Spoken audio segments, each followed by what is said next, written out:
বয়সকে আমরা কিভাবে biological, chronological, সাইকোলজিক্যালের বিভাজনে রাখি, সেখানে আমরা একটা ক্রোনোনর্ম্যাটিভিটিকেই আগে চ্যালেঞ্জ করব।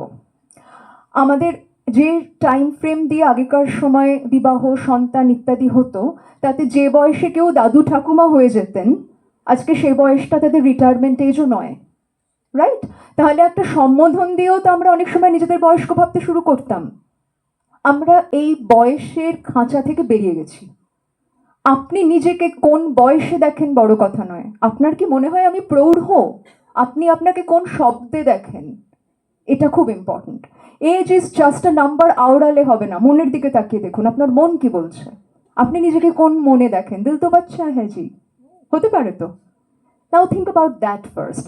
টু, আমি এই কোথাও একাকিত্বের যে একটা সংকট, যেটার কথা খুব গুরুত্বপূর্ণভাবে উঠে এলো, সেটা নিয়ে একটু কথা বলতে চাইবো, কারণ এটার সাথে অনেক কিছু জুড়ে আছে।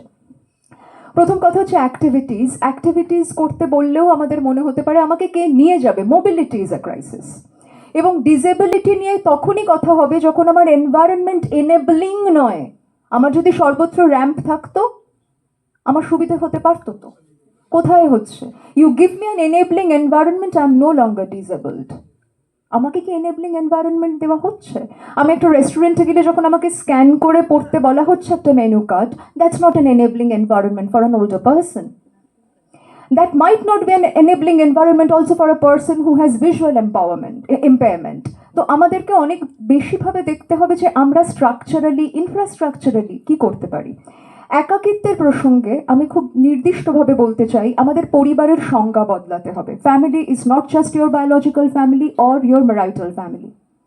You are my family in this room, who all are sitting right now.